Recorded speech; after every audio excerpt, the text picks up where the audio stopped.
today's episode, we are delighted to have Nikos Theodosakis and Sandy Wilson on the Tempest stage.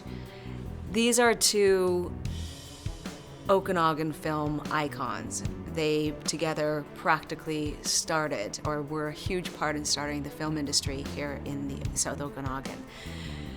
And I'll save the rest for the interview because it's so good. Wow, it is an honor to be sitting here with Sandy Wilson and Nikos Theodosakis. We have so much to talk about. We better drink some wine. Right?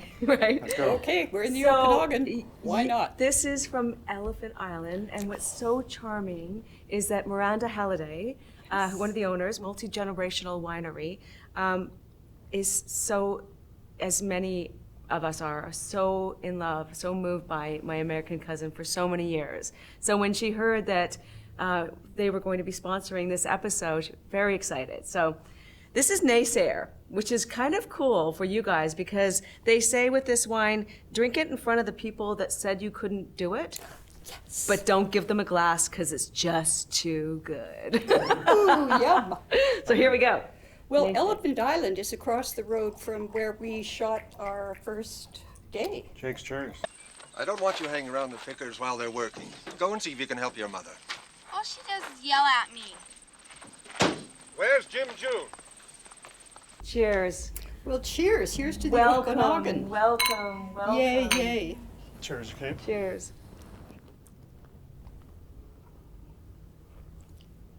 Yeah, Ooh, that's nice. so good. I love this wine. Oh, yeah.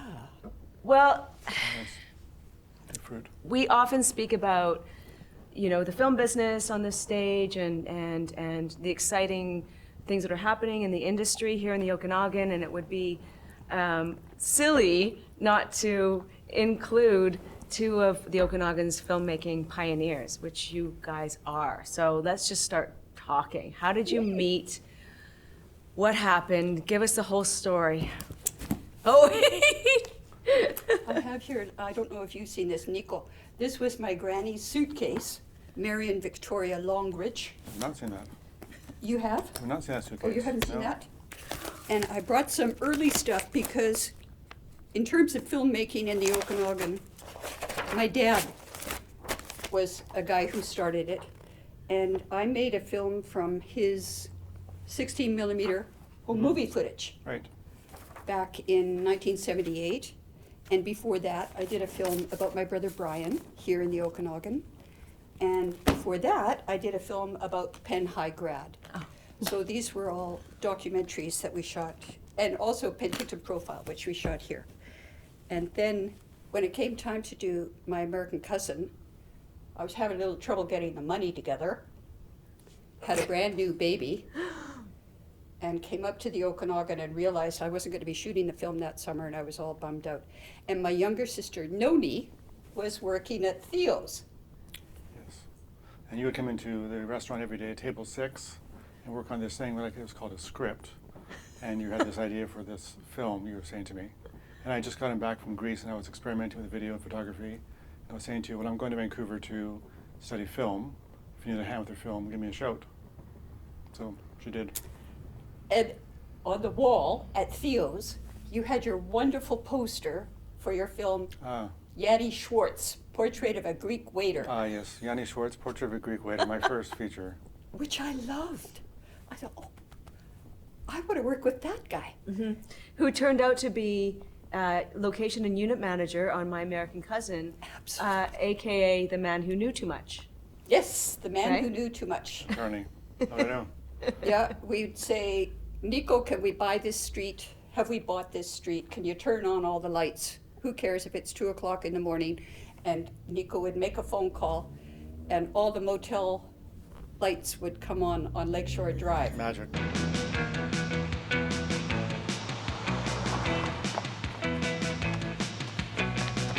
It was wonderful. Nico, we want Munson's Mountain. Okay, I'll get it. Let's go to Munson's Mountain.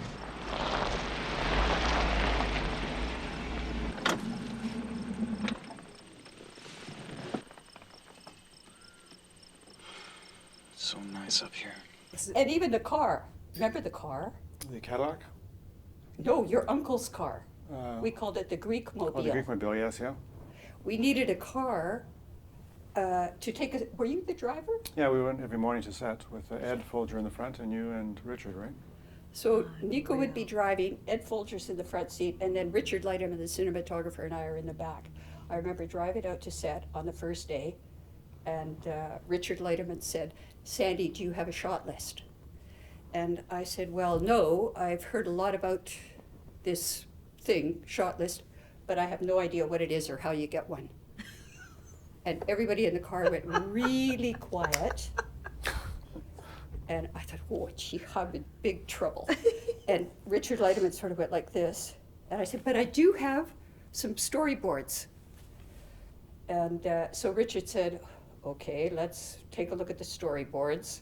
So I hauled them out, and he flipped through, and then he said, okay, this is a 2-shot, this is a close-up, and here's your establishing.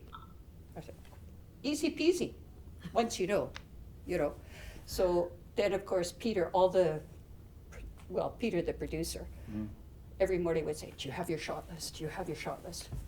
I go, yeah, 2 close-ups, a medium and an establishing. Back off. Sounding very pro. Yeah, Back off. What more do you need, really? exactly. Right? Exactly. And whatever I suggested, usually I'd say, okay, Richard, I'm thinking maybe, if we start here, we'll do this. And he'd look. And then he'd go, well, I think we should. And it would be the exact opposite. And I go, oh my God. Okay, so there was a lot of wheeling and dealing. It's kind of a fine line between sort of you going from like documentary history, right, into fiction. Yeah. We're kind of just recording what is into staging it. Okay, Margaret, action.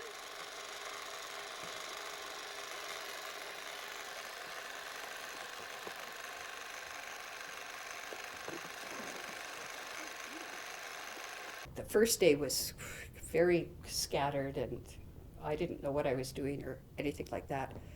I love how on the first day, the story of, like the first shot of the first day, when the car comes around the corner and into the orchard, and you yelled action, but you never yelled cut.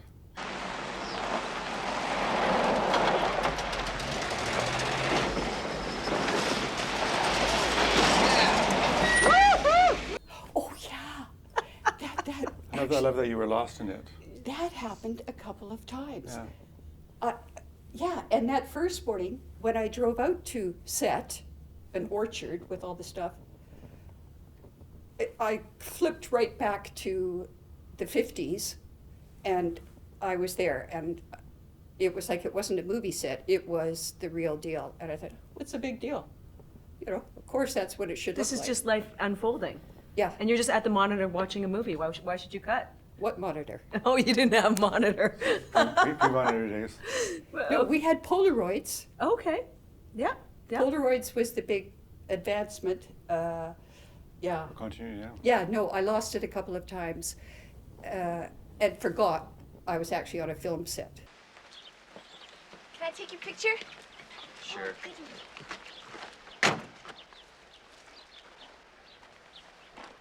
Okay, that's great. All right. Wow. And so producing wise, after that, Nico, here in the Okanagan, what did you produce? Well, actually, Sandy's next film, American Boyfriends, I was one of the producers on that. Yes? I worked with Steve Denier, who was the producer. And Sandy invited me to come work on the film, and so most of the film, which was a sequel to My American Cousin, and took place in 1965, I think, was shot in Vancouver and Santa Cruz, California. Right. So we also shot the last sequence here in the Okanagan, and also the opening opening sequence. sequence too. Yeah, the opening sequence was fun because before it was an official film, Sandy just called me up one day and said, look, we've got one weekend, we want to come and shoot like 3 of us, a camera assistant, and Margaret the actress, and just arrange everything. And then 48 hours later, we're shooting a scene with 3 people, which ended up in the film. Action!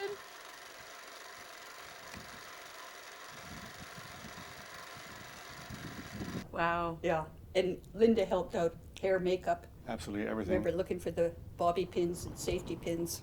Linda, Nico's wife. Yes. Yeah. Yeah. Whatever it takes, right? That's kind of Oh, yeah, she the was beauty of independent filmmaking is that you know, you just do what has to get done. Only time I've ever been in a fight in my life. I was fighting over a can of film. A can of film? It was we had hired we went to Santa Cruz, California to shoot. And then the first day we arrived in Santa Cruz. And the day before the first morning of shooting, our unit manager that we had hired, he got very upset that a case of wine was given to us, to the production, and that he didn't get any. And at this point, we were in the production office, and Sandy and the rest of the crew were at the restaurant having dinner, and I was on my way to join them. And he had me by my collars, and I had him by his collars, and he was yelling at me to have the wine, to get this wine. And then it kind of got progressively worse, and luckily someone came by into the room from the staff and broke us up. I thought to myself, all these years of working in the restaurant and working in a nightclub, and to be in a fight and over a bottle of wine anyways. And then, but what happened was we were concerned that he was going to sabotage the production. And so when I went to bed at night, I had the film cans with me in my bed with Linda, because there was like fear. And so then we would drive it out in the morning to the airport to San Diego with me.